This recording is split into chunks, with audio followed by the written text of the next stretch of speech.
ज़बूर 45 शाही शादी का नगमा। मेरे दिल में एक नफीस मजमून जोश मार रहा है। मैं वही मज़ामीन सुनाऊंगा जो मैंने बादशाह के हक में कलम बंद किए हैं। मेरी जुबान माहिर कातिब का कलम है। तू बनी आदम में सबसे हसीन है। तेरे होंठों में लताफत भरी है, इसलिए खुदा ने तुझे हमेशा के लिए मुबारक किया। ए जबरदस्त, तू अपनी तलवार को जो तेरी हशमत और शौकत से है अपनी कमर से हमाइल कर, और सच्चाई और हिल्म और सदाकत की खातिर अपनी शान और शौकत में अकबालमंदी से सवार हो।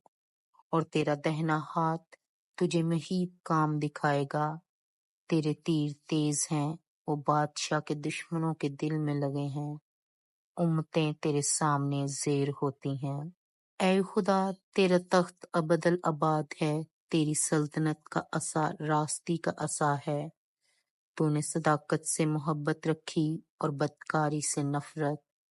इसीलिए खुदा तेरे खुदा ने शादमानी के तेल से तुझको तेरे हमसरों से ज्यादा मसा किया है। तेरे हर लिबास से मुर और ऊद और तज की खुशबू आती है। हाथी दांत के महलों में से तारदार साजों ने तुझे खुश किया है। तेरी मुअज़्ज़ज़ ख़वातीन में शहज़ादियाँ हैं। मलका तेरे दाहिने हाथ ओफीर के सोने से आरास्ता खड़ी हैं।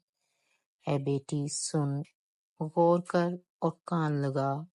अपनी कौम और अपने बाप के घर को भूल जा, और बादशाह तेरे हुस्न का मुश्ताक होगा, क्योंकि वो तेरा खुदावंद है। तू उसे सजदा कर।